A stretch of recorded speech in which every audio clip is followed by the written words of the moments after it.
Good morning, everybody. And it's so wonderful to be here. And to our listeners online, welcome to the Mussar podcast. My name is Rabbi Aryeh Wolbe, and it's an honor to be with you this morning. I want to give you some history before we begin learning Mussar and understanding what it is, just why I'm here and why I am teaching this class. First, you need to know, I don't teach the Mussar teachings because I'm perfect. It's because I'm not perfect and I pursue perfection. I want to reach perfection. And if you're facing a challenge in any of the traits we'll talk about, I promise you I'm facing similar challenges. So by no imagination should you think that, oh, he's just preaching to us because he's perfect and we need no. I have a lot of the only reason I teach this is because I want to work on myself, and this is a great way for me to remind myself of the different traits that need perfection. And we'll talk about that in a few. This is a study we're going to be doing together, and I have some handouts I'll be giving out throughout the class. And for the listeners online, you can email me, and I'll happily send you these on email. Now, I want you to understand just my perspective on this world, on the Jewish world. As you may see, and as the rabbi mentioned, he mentioned Orthodox. I'm an Orthodox rabbi. I'm not an Orthodox rabbi. I'm a Torah-observant rabbi. And I'll tell you the difference, because I don't believe in Orthodoxy. I don't believe in conservative. I don't believe in Reform. I don't believe in Reconstructionist. I don't believe in any of them. I think they're labels and they're nonsense. There are two types of Jews in my perspective. There is a growing Jew and a stagnant Jew. And my goal and my objective is that through my learning, I become a growing Jew, and through my teaching, everyone becomes a growing Jew, and that we don't stay stagnant people, right? Naturally, we like to stagnate. We don't want to rock the boat, but I want to encourage all of the people I learn with on a regular basis. I repeat this almost ad nauseum in other classes, that we are here to grow. That's the purpose. Not to become one blend or another blend or this type or that type. We're not here to be robots. We're here to grow. I know many people who may have grown up in a religious home, put on tefillin every day, keep Shabbos every week, but haven't grown an inch.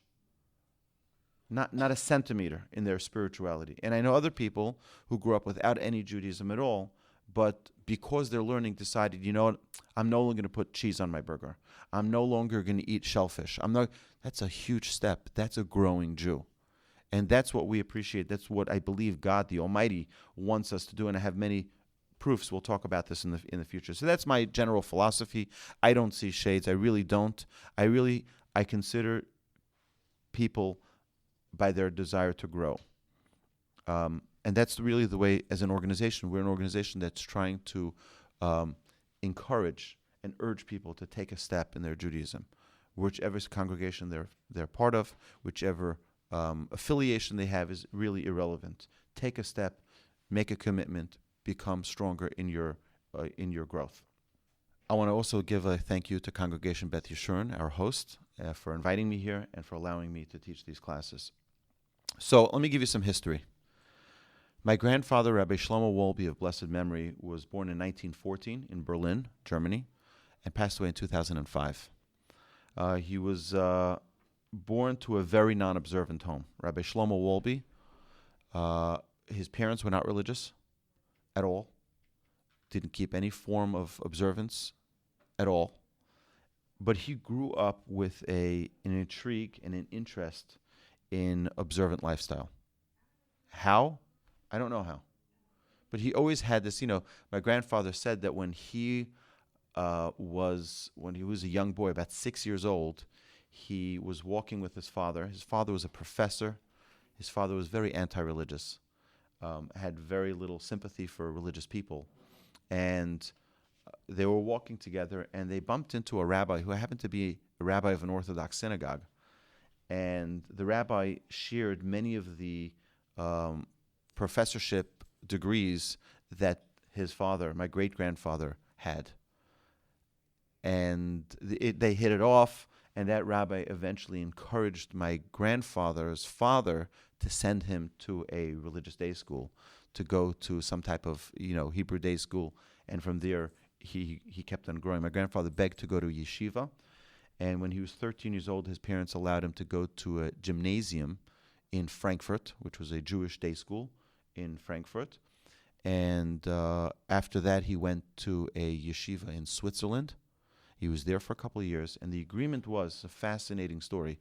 The agreement was that after those 2 years in the yeshiva in Switzerland, he was going to go to university. He was going to come back home to Berlin and go to university. Now, the last Shabbos that my grandfather was to be at that yeshiva, there was a scholar in residence that came, and that scholar in residence gave the first Mussar lecture my grandfather ever heard. And my grandfather's lights turned on. And he was like, he couldn't get enough of it. And he went over to that rabbi and he started asking him questions. He's like, so the rabbi says, I think you should go learn in the Mir Yeshiva in Poland. And my grandfather really didn't know what to do, so he wrote a letter to his parents. Now, let's cross to where his parents were. His parents were at that time on a cruise, heading to Italy. And on that cruise, there was a fortune teller. And they're sitting in front of the fortune teller, and the fortune teller tells them, I guess this was an entertainment thing that they had on the cruises. I don't know if they still have that today on cruises. They do fortune tellers and mind readers and card readers and all that. Yeah. All right. So they go to this fortune teller. Fortune teller says, you have a child, a son, who's going to be writing you a letter. And whenever you arrive at your destination, you'll receive this letter. Whatever he wants on that letter is going to be some odd request over there. Whatever he wants, allow him to do it. And in that letter, he asked to go learn the Mir Yeshiva, and they let him. They're very superstitious. They let him go to the Mir Yeshiva. My grandfather learned the Mir Yeshiva. My grandfather told me this. He said he felt like he was born when he entered into the doors of the yeshiva. He was overtaken by his rabbi. His rabbi was Rabbi Yerucham Levavitz. And Rabbi Levavitz was an incredible man, what they called an Adam Shalem, a perfect man. Someone who had all of his traits in check, someone who knew when he got angry, that he got angry, paid attention to it, noticed it, and we'll see in a second what that means. I'll give you just a quick example. I told this in one of the other classes. My uncle, may he live and be well, lives in Brooklyn, New York. His wife was very, very ill. My aunt was very, very ill. It was before she passed away. And my family was in New York for a wedding. And right before Shabbos, we had a little bit of time, and we decided we were going to go in and say hello to my aunt and my uncle.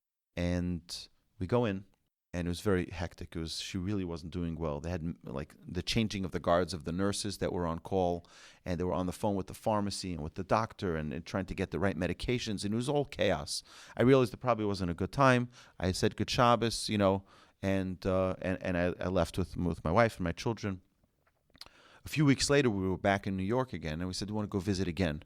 I went back to visit, and this time my uncle was so kind and so gracious. The table was set for us. He had candies for the children. He had cakes and cookies and drinks. And I'm like, what's all this for? He says, last time I felt so terrible that I didn't properly greet you. I didn't properly give you the time. You came from Texas. You came to visit. You came to see to inquire how we were doing. And we were just so overtaken by all of the medical staff and everything that was going on. I want you to please sit down and we can talk and we can have the proper, it's like, I was wondering, it's like, how in the world did someone have the frame of mind to think that someone walked in, someone wasn't given the right proper attention, and now to want to make it up in such a way? I was blown away. And there's only one answer that I can come up with, and that's because he was a Mussar man who evaluates his day every day and thinks, what did I do right? What did I do wrong? What did I, in all of my interactions, could I have been kinder? Could I have been nicer? Could I have been friendlier? Could I have greeted someone with a smile today? Could I have done something to help another person and perhaps didn't? And he evaluated his day at the end of that day and said, you know something? My nephew came in from Texas, came to visit. I didn't even give him, I said, hi, how are you? And I was busy with things which are understandable. But he wanted to make sure he greeted every person properly. He wanted to make that up. So when we came the second time, right? But that is a classic example of a Mussar person. someone who wants to work on himself. We all make mistakes. We're human beings. But to notice, to pay attention when sometimes we do something wrong and correct it. And hopefully the next time we're even stronger and on cue to perfect it. One of the participants of the Mussar Mondays class told me, he says, this changed my life. This whole Mussar study changed my life. He says, when he told me this was a couple weeks ago, he said, just last week I was traveling and it was a pretty empty flight. And I'm sitting, hopefully nobody notices that he has the empty seats next to him. And he wants to spread out a little. And there are plenty of empty seats, plenty of empty rows. And this woman comes and asks, do you mind I sit right over here next to you? And he says, you know what, there are plenty of other seats. You can go sit over there. And then he thought to himself, he says, oh my goodness, Rabbi Wolbe would be so upset at me, right? What type of mussar is that I'm just not welcoming this person in? So he felt terrible about it. And he said on the 2 flights back, the exact same thing happened. And he said, sure, come sit right next to me, please. No problem. And the idea is that we're going to talk about this more soon. We're going to be tested. I've had dozens of people tell me, Rabbi, I never had an issue with arrogance till you spoke about it. You spoke about the topic of arrogance in the class, and suddenly I realized I'm so arrogant. That's the idea when we're going to discuss, because many times we associate arrogance to what someone may have called someone else arrogant because they talked about money. So we think, they talk about their money, that's arrogant. But we don't realize that being boastful about our record running the marathon might be arrogance, or being boastful about how great we are in art or writing or speaking or all of these great talents, that might be arrogance. So when we discuss each of these traits, we're going to learn from the sources of our sages what these traits really are. And it can really transform our perspective on these traits and hopefully transform who we are by being able to pay attention and being sensitive to these different traits. My grandfather, one of the things that he told us about his rabbi, Rabbi Levovitz, was that he arrived, I think, on a Tuesday or a Wednesday, and he met the rabbi.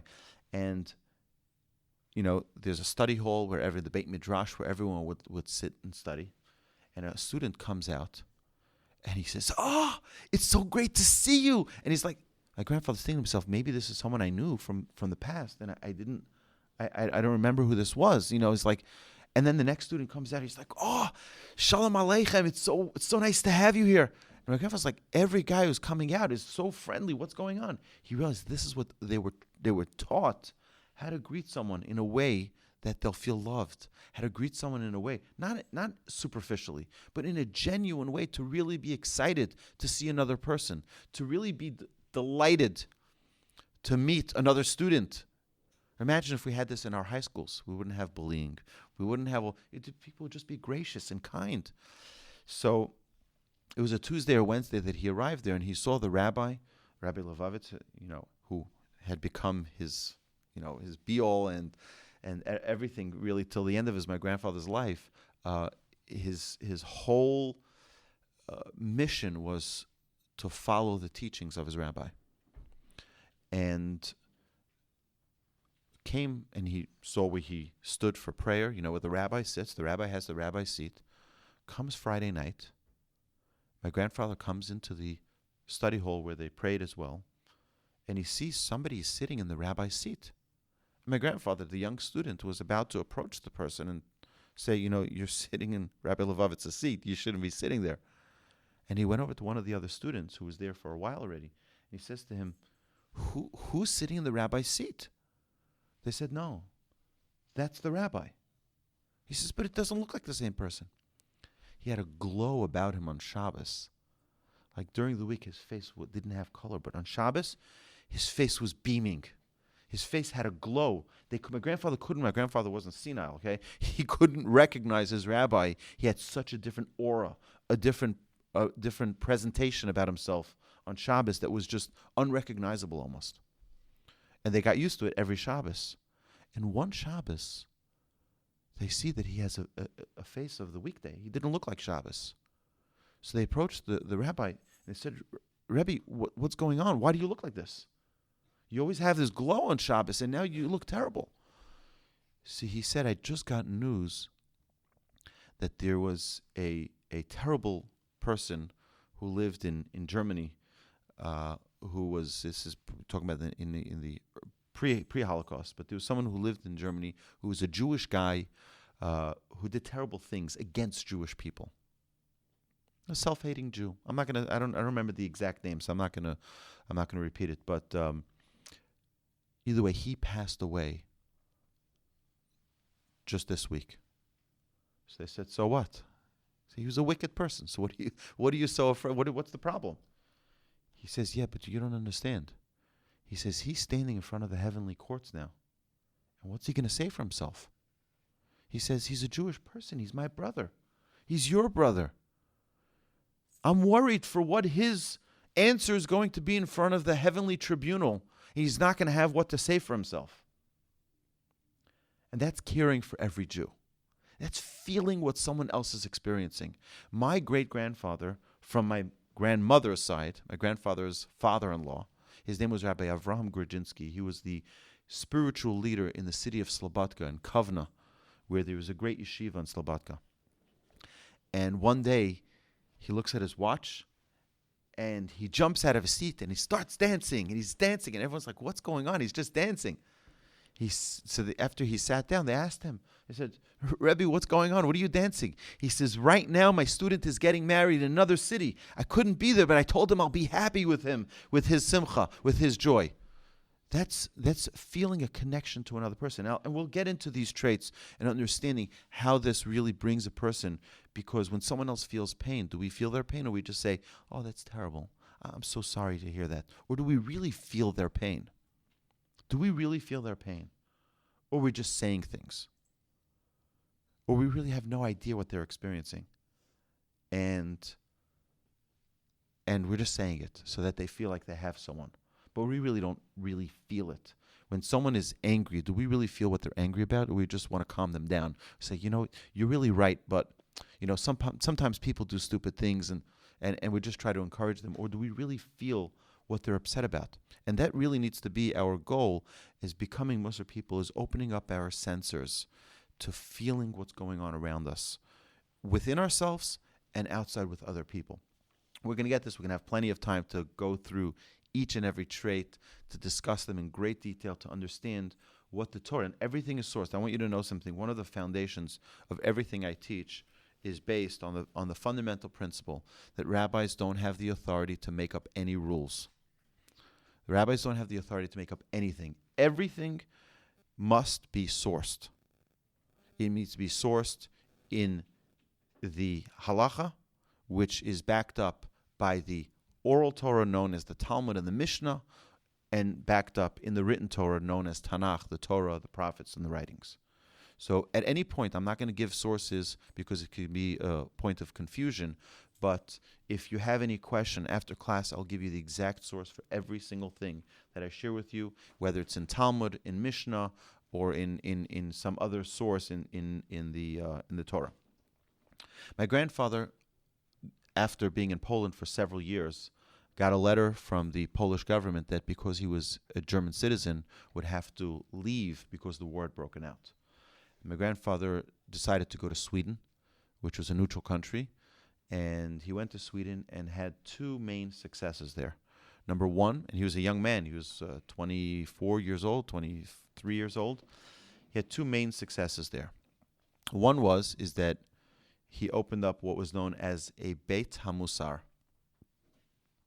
Beit HaMussar is a house of study of Mussar.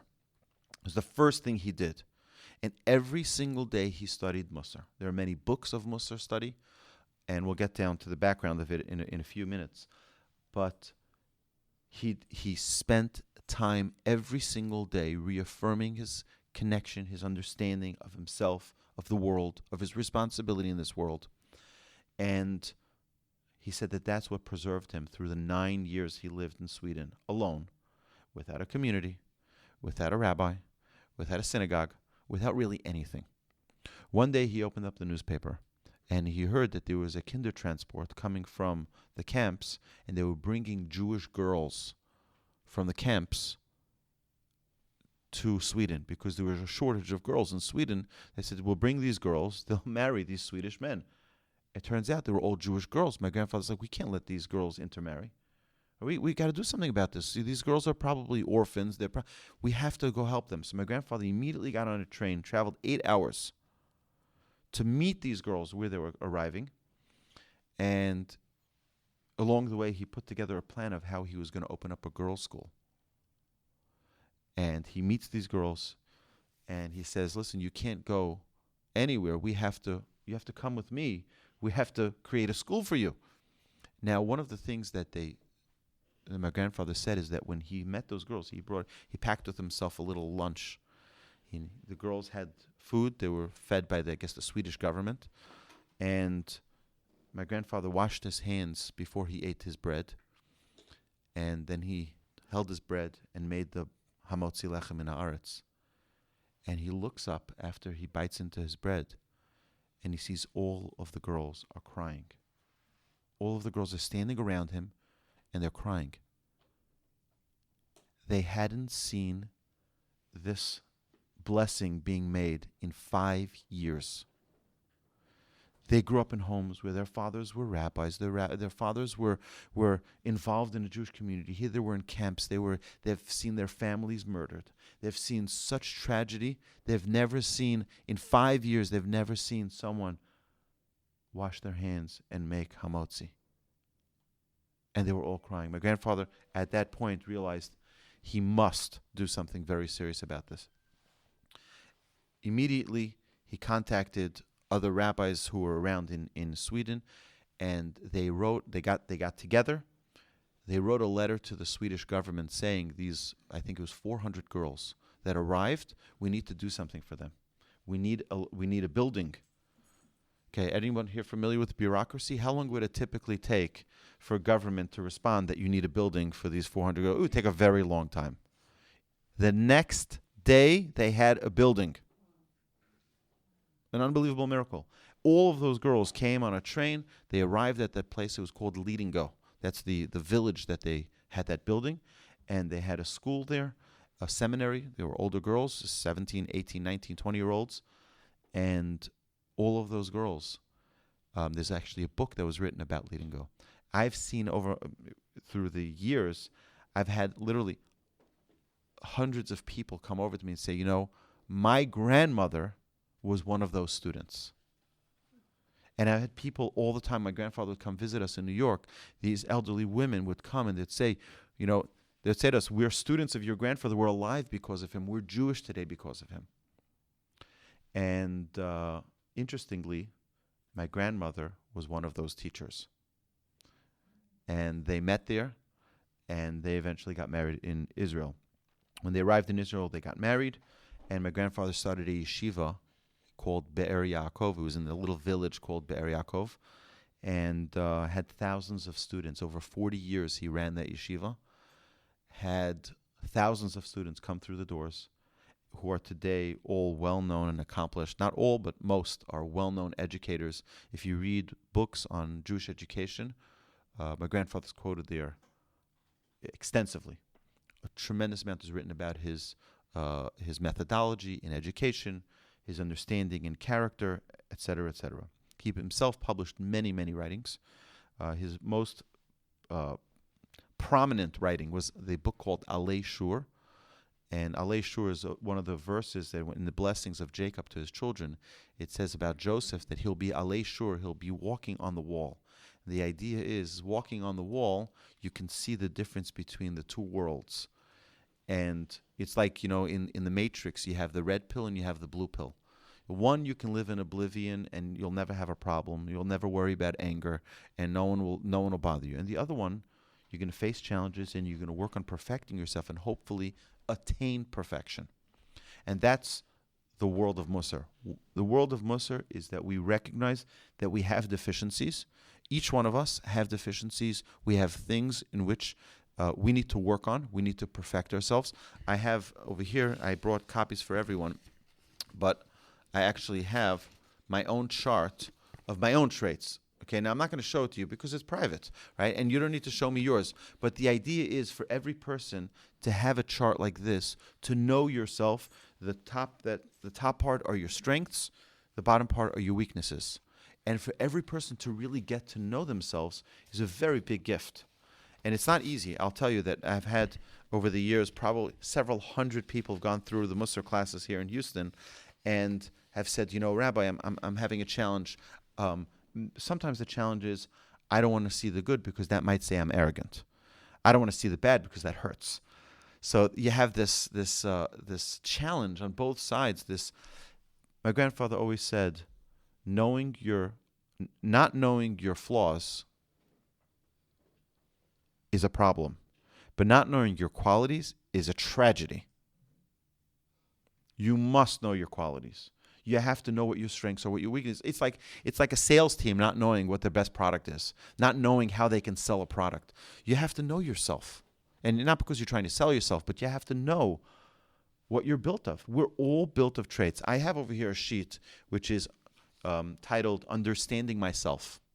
Okay, I'll give them out here, and you can take it home. Fill it out whenever you want, and you can look at it again at any time. I took a random list of 14 positive traits, 2, 4, 6, 8, 10, 12, 14 positive traits and 14 negative traits. Now, these are not, it could be that you have other traits that are more meaningful to you, that's fine. I just arbitrarily picked 14 traits and put them on a list, and you can mark yourself from weak to strong. But you need to think about it for a second. Where am I really in this trait? I'll give you an example. Alacrity, zrizut, right? When something comes up, do I take care of it right away? Or I say, you know what? One day I'll get to it. And this is a positive trait, to get things done quickly, to get things done without delay, to not push things off. That's a very great quality. It's a positive quality to have zrizut, is to do things without delay, right? So am I weak at that? Or am I strong at that? 10 being strong, 1 being weak. So mark yourself, maybe I'm a 5, maybe I'm a 4. But it's fine. This is for yourself. It's private. You don't have to share this with anyone. In 6 months, we'll do this again. And hopefully you'll see that through the discussion of these traits, we've improved and we've excelled in certain areas, that we've taken perhaps the trait of appreciation. Where am I in appreciation? Do I always appreciate someone else, my spouse, my children, my parents, my neighbors, my friends? Right, my congregation? Do I always show proper appreciation? Do I feel that appreciation? Even if I don't show it, do I feel it at least? Do I have that feeling in my heart? And we'll talk a lot about each of these traits, probably 2 to 3, maybe 4 weeks about each trait, to really get a grasp and an understanding of what the trait really is, and having, of course, giving tools to accomplishing that change in our lives. So I'll have these here on the table for anybody who would like. I'll have them available so you can take them. You can do them at home. Had a question? When you listed some of those traits, they immediately seem recognizable to me. But I would have trouble coming up with 14, of either side. How would you suggest we stimulate our brains to come up with something? Okay, so I would like to introduce you to several books that talk about Mussar traits. And each one of those, I have a list actually. I'll share the list. I'll bring them next week.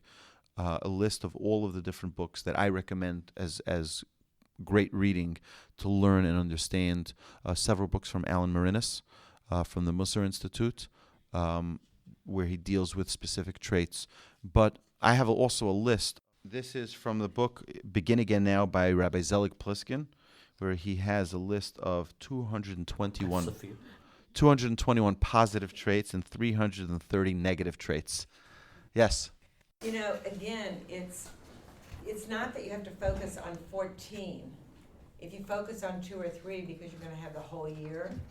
But if you're not clear, one of Rabbi Wolbe's assignment was ask someone near you to just tell you 3 positive and negative traits for yourself, and in a neutral environment.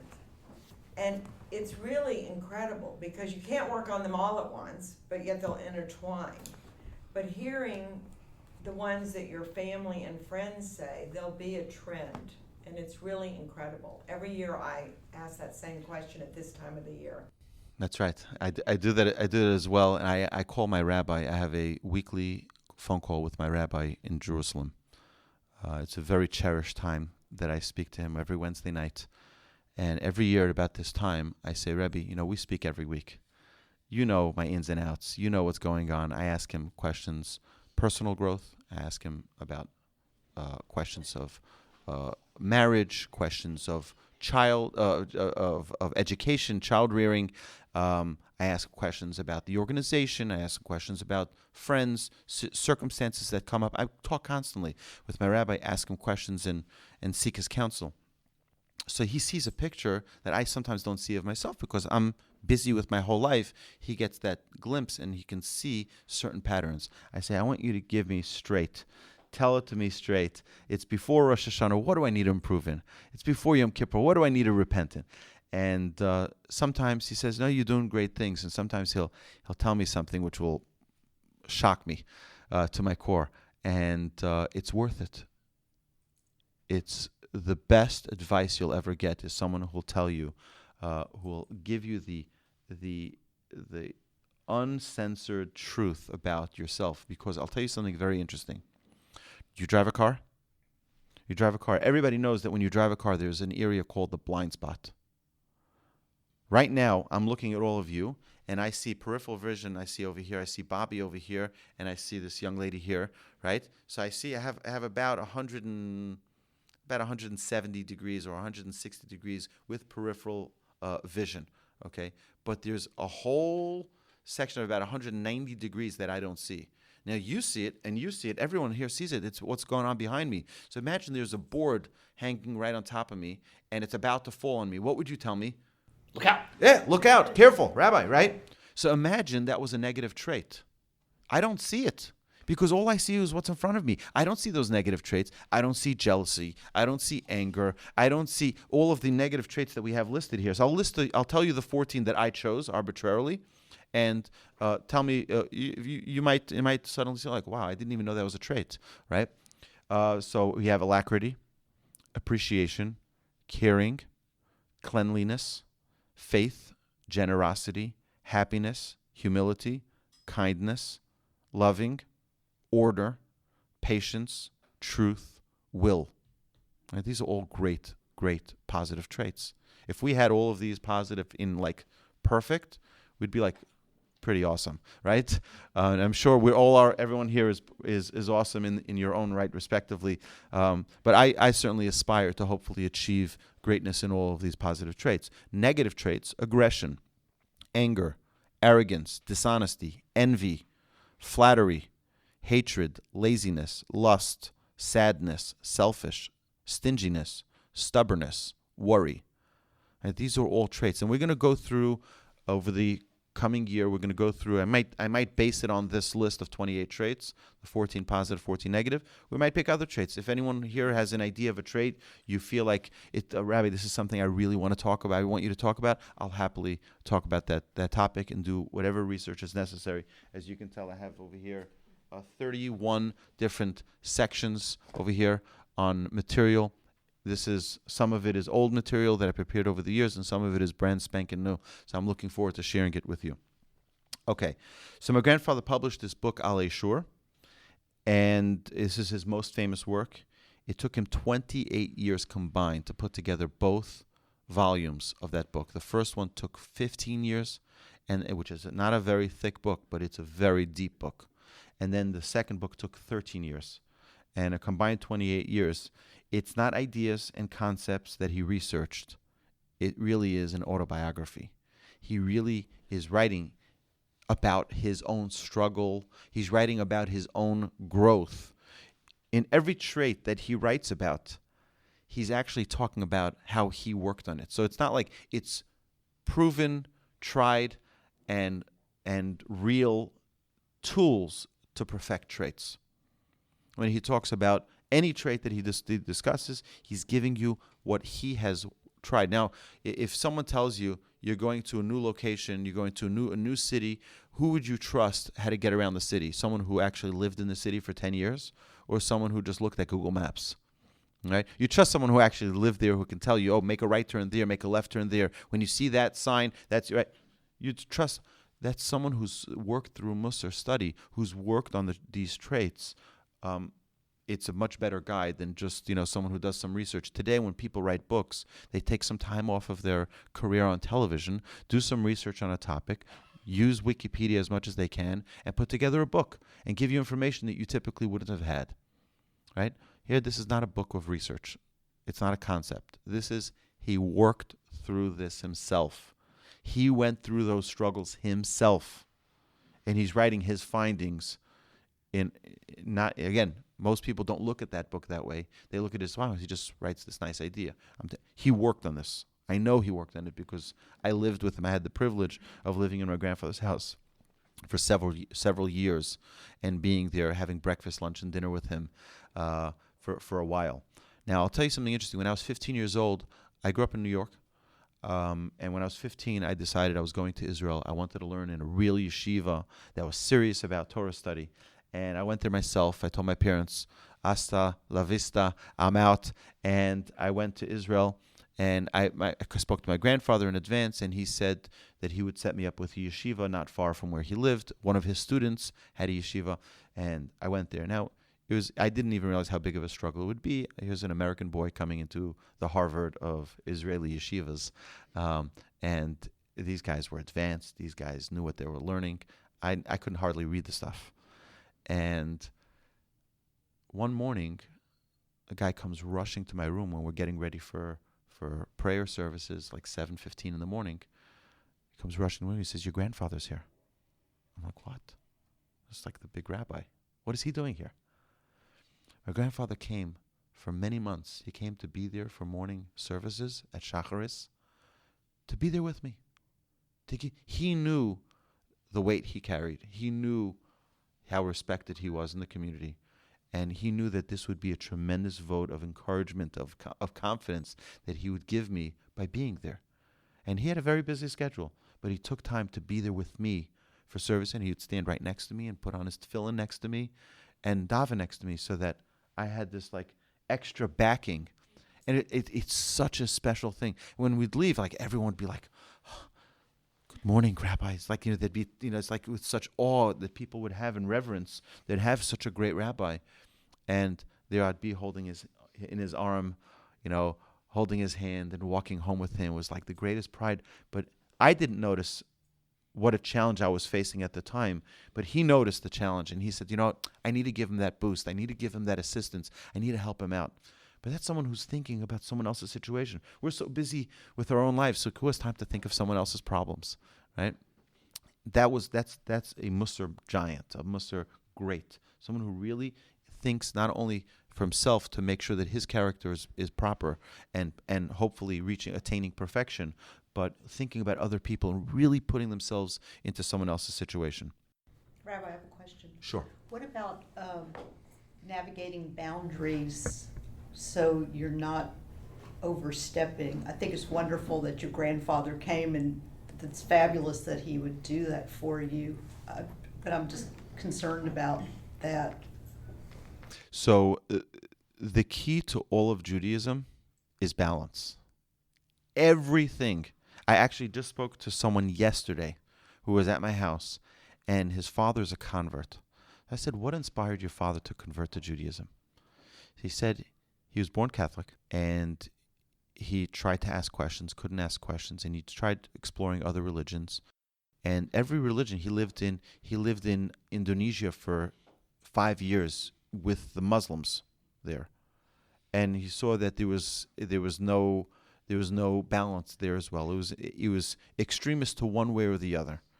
And then he was in Turkey, and he was sitting in some Bedouin village, and he said, "I have enough money to either go to Germany or to go to Tel Aviv. Where should I go?"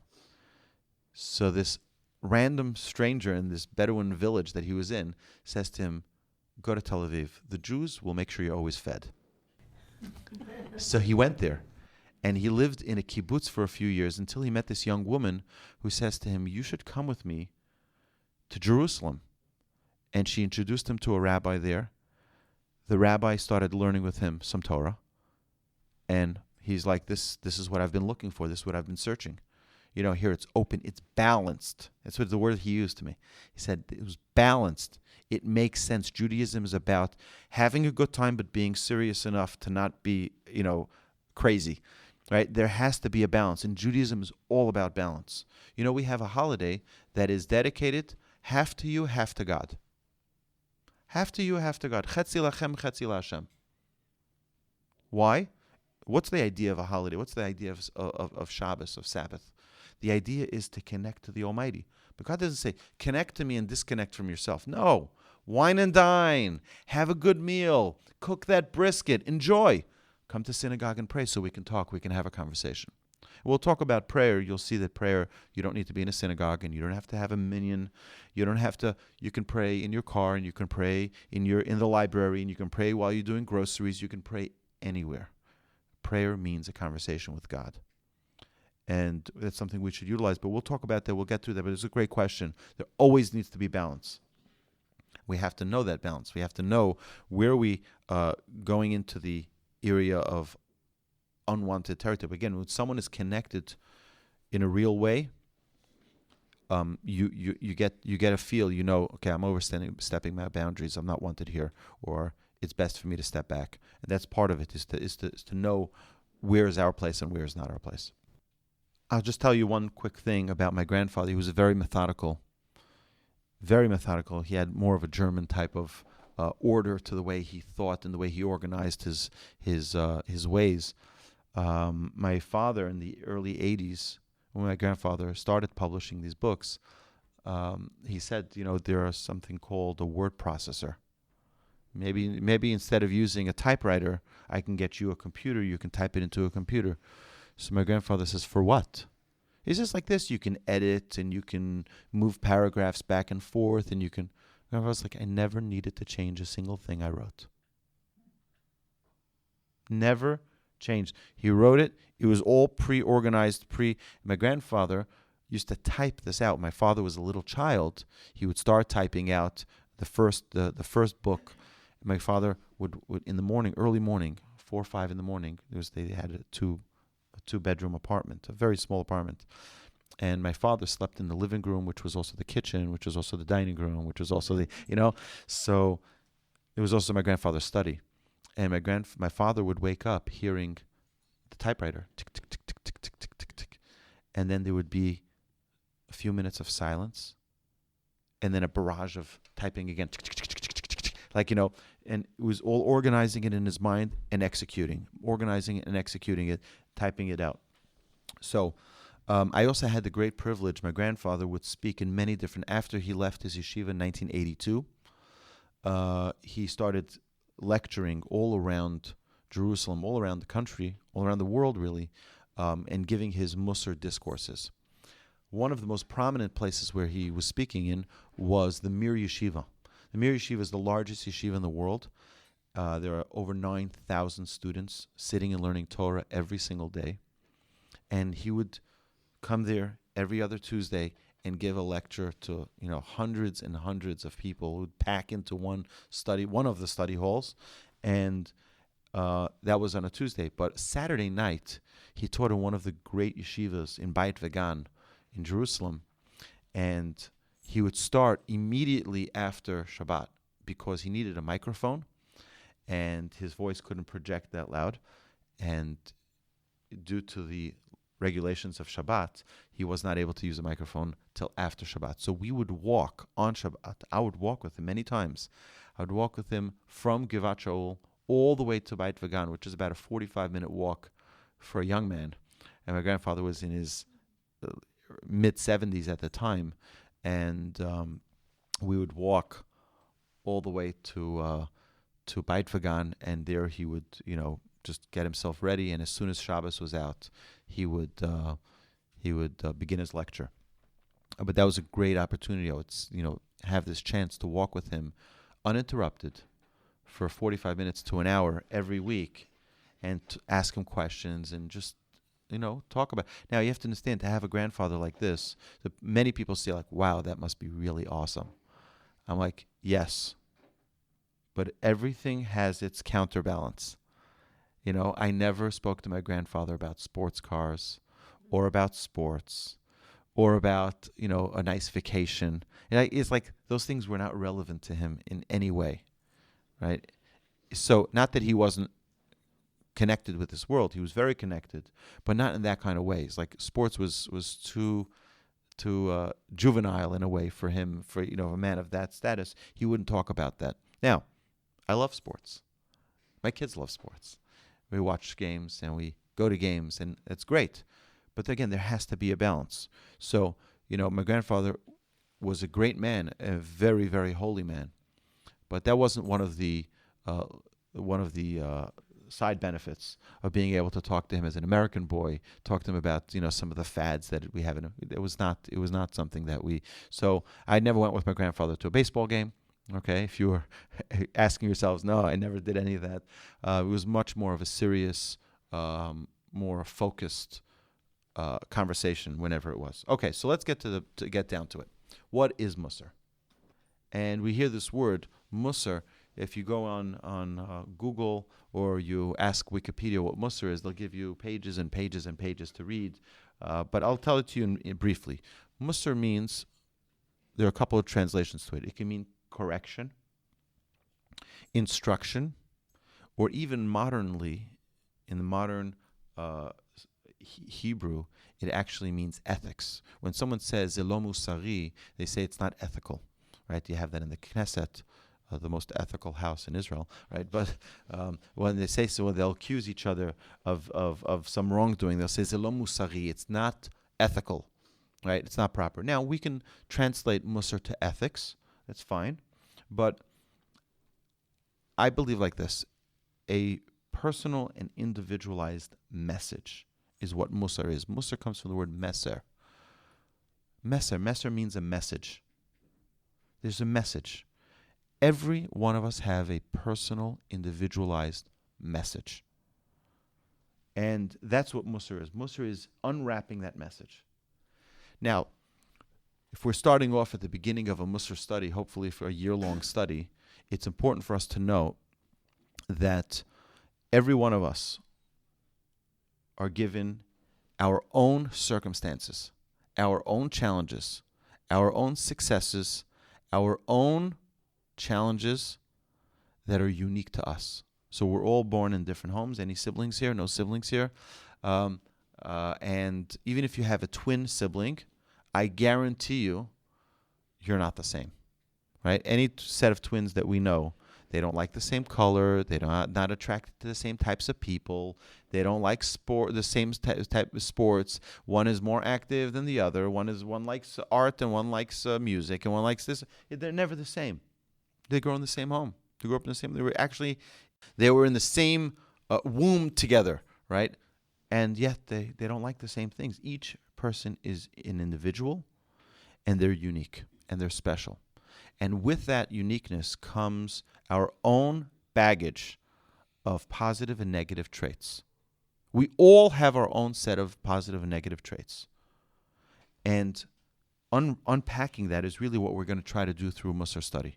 We're going to try to unpack what are my traits, what are my characteristics that make me who I am, and make me unique. We all have a different set of parents. We also, even if we grew up in the same neighborhood, as many of us may have, in the same generation, but we all know every house is different. Everyone has a different set of rules.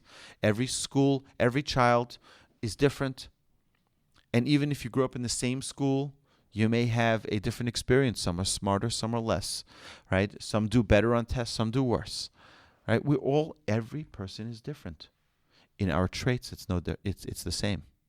In our traits, one person might be more inclined to truth, and one person less inclined to truth. One person be more inclined to kindness, and one person less inclined to kindness. It doesn't make you a bad person. It just gives you a different set of tools. Every person is given a set of tools that they need to accomplish their mission in life. Every person is given their tools. Every person. It's an amazing thing. There's nobody who has a free ride. Nobody. One person, it's the parents. One person, it's the spouse. One person, it's the children. One person, it's the friends. One person, it's the community. Everybody has their baggage. There's no one who gets a free ride. And everyone has traits that they're given as a gift from God to deal with all of the challenges and all of the opportunities that are going to come throughout their lifetime. Our number one goal is to discover who we are. Don't think of it as something which is too daunting. It's too insurmountable. I'll never figure out who this crazy person is within me. Don't worry about it. We're going to take it one trait at a time, one Sunday at a time. We'll figure it out to understand. 1 second, you know what? I see that there's some room for perfection in this trait. It's something I need to do a little bit better. Great. Let's take that step of growth. There's some traits you might say, you know what? In this trait, I think I'm perfect. And that's not, again, it's not arrogant. My grandfather says that every person has a trait which is perfect. One single trait. You have to identify what that trait is. And if you saw that pyramid and the upside down pyramid that I showed you before of my traits, right? On the top is that perfect trait, and the bottom is that perfect negative trait. Okay, the one that you have to work on the most. Right? But the first is making sure that our positive traits are getting ratcheted up and strengthened, because that's what we're going to need to fix our negative traits. You're not going to be able to just hit yourself over your head and say, I'm such a terrible person because, look, I have such hatred in my heart, and or I'm so lazy, or I'm so lustful, right? I'm just a terrible. That's not going to help anyone. You have to use the positive traits to build you. And then from there, you can overcome and learn to battle the negative traits. Okay, so our goal is to perfect our traits. We're all unique, we're all different, we're all special. Overcoming our individual challenges, and you need to be cautious, even though we mentioned earlier that you should have a friend, someone who you trust, who can share with you some of your qualities and some of your flaws, but King Solomon warns us in Proverbs to be very careful with criticism. He says, make sure that it's right for you, because that person may not know you, may not understand you so well, and therefore they might just be giving you criticism because they have a chip on their shoulder about something. You happen to be the victim that they're going to pick on, right? So just because someone says something doesn't mean you need to get worked up about it. It doesn't mean that you need to get all insulted, right? For myself, when someone tells me something about myself that's negative, I thank them. I say, thank you for bringing it to my attention. Now is another thing I can work on, right? Or I can just say, I hate you, right? But that's not going to help me, and that's not going to make me a better person. And with the pursuit to want to become a better person, it says those who criticize you, love them. Thank them for it, because they're guiding you and assisting you to become a better person. Imagine you have that blind spot, but because you drive this fancy schmancy car, in your mirror it'll light up when there's something in your blind spot. It's letting you know that there's something there.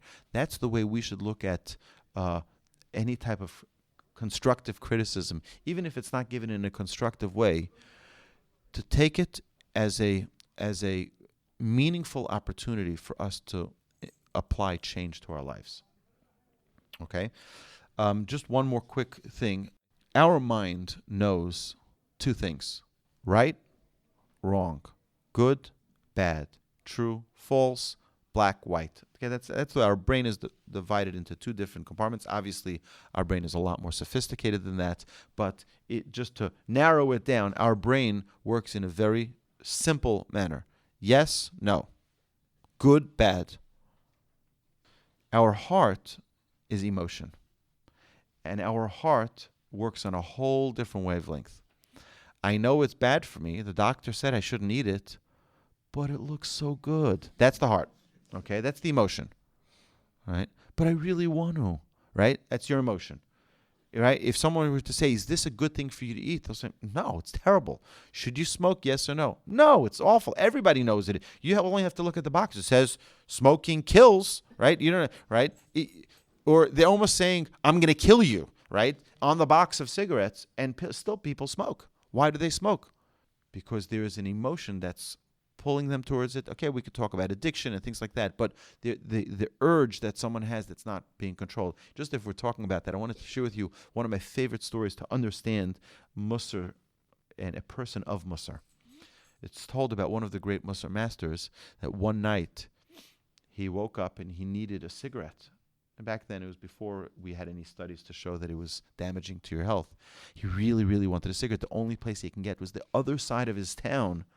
It was a long, long walk. He had to walk to the other side of the town, and he'd be able to buy a cigarette. So he started thinking. He put his Mussar cap on. He says, you know what? If I walk across town just for a cigarette, I'm lustful. Well, I can't control my urges. I can't control my desires. You walked all the way across town 2 o'clock in the morning just so you can get a cigarette? Boy, that's someone who can control his urges, right? Right? That would be terrible. But he said, 1 second, but if I don't go, then I'm just being lazy, perhaps. Right? So what does he do? He's in this dilemma. Do I go or do I not go? So the story has it that he went, didn't buy the cigarette, and walked back. Right? So he overcame the laziness and didn't fall into the trap of lust. That's an idea. That's how the Mussar system works of having our intellect control our emotions is a very, very important thing. We have emotions, we have desires, we have urges, we have things that we want. You know, it's a very interesting thing. I heard from the CEO of Neiman Marcus. The CEO said, "We don't sell anything that people need, only things that people want." It's a brilliant, brilliant observation. That means we don't sell anything that your intellect tells you, I need this. Only things your emotion tells you, I want this.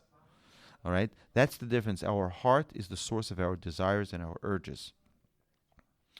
And one of the great Mussar masters of the previous generation, he defined Mussar as making your heart feel what your intellect understands. Making your heart feel what your intellect understands. Meaning, if your intellect understands that anger is a bad thing, how do I get my heart to feel that? Because the heart is the bed of our actions as well. Many times, if we don't work on our heart, possibly we're just going to be following our emotions. It's very interesting that humans are vertical, animals are horizontal. We know that the higher something is, the more important they are, right? If you look at a hierarchy of a company, they put the CEO on top, and then they put the rest of the employees below. The CEO has the most prominent position. The human being has the head, the mind, at the highest point, and the rest of the organs beneath it. Animals have them all at the same level. An animal doesn't need to use their intellect. Their instincts are inborn. I had a rabbi of my community when I was a child came over to me after prayers one Sunday morning, and he tells me, do you want a cute little kitten? He says, my cat had like 8 kittens. So I said, maybe. I came to his house, and I see on his back porch these cute little teeny kittens. They're half a day old. They're cute little kittens.